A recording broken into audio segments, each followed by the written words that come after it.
Boche gold and diamonds. Buy now, pay later. കുസൃതികളും കൗതുകങ്ങളും കളിചിരികളും അക്ഷരങ്ങളുമായി കുരുന്നുകൾ വിദ്യാലയങ്ങളിലേക്ക് കാൽവെച്ചു. പാലക്കാട് ജില്ലാതല പ്രവേശനോത്സവം മന്ത്രി കെ കൃഷ്ണൻകുട്ടി ഉദ്ഘാടനം ചെയ്തു. സമൂഹത്തിൽ താഴെത്തട്ടിലുള്ള വിദ്യാർത്ഥികളുടെ ജീവിതാവസ്ഥ പരിശോധിച്ച് സമൂഹത്തിന്റെ മുന്നിലെത്തിക്കണമെന്ന് മന്ത്രി പറഞ്ഞു.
കുട്ടികളുടെ ജീവിതാവസ്ഥ പരിശോധിക്കുന്നതിൽ പട്ടികജാതി പട്ടികവർഗ വിഭാഗത്തിലുള്ള വിദ്യാർത്ഥികൾക്ക് പ്രാധാന്യം നൽകണമെന്നും മന്ത്രി പറഞ്ഞു.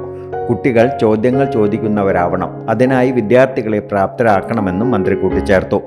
വിദ്യാഭ്യാസ യോഗ്യതയും വിദ്യാഭ്യാസത്തിന്റെ സമ്പ്രദായങ്ങളും അപ്പോൾ അതിൽ കുട്ടികളെ അന്വേഷിക്കാനുള്ള അത് വളർത്തിയെടുക്കണം. മനസ്സിൽ എന്ത് ചോദ്യം ചോദിക്കാനുള്ള കുട്ടികളെ അവരെ കണ്ടുപിടിക്കാൻ, അവർക്ക് അന്വേഷിക്കാനുള്ള ഒരു മനസ്സ് വളർത്തിയിട്ടാണ് എനിക്ക് കുട്ടികളോട് അഭ്യർത്ഥിക്കാനുള്ളതാണ്. നിങ്ങളുടെ പേരിൽ അധ്യാപകന്മാരെയും രാജ്യത്തിനെയും ജനങ്ങളെയും അറിയുന്ന രീതിയിൽ നിങ്ങൾ വളർന്നു വരണം. എ. പ്രഭാകരൻ MLA അധ്യക്ഷനായി. വി. കെ. ശ്രീകണ്ഠൻ MP മുഖ്യ അതിഥിയായി.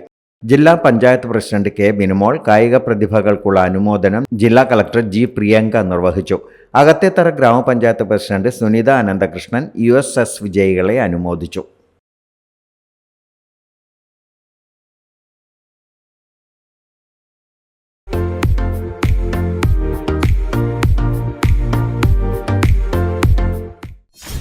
.view news. കാഴ്ചകളാണ് ലോകം. കണ്ടു തുടങ്ങുക.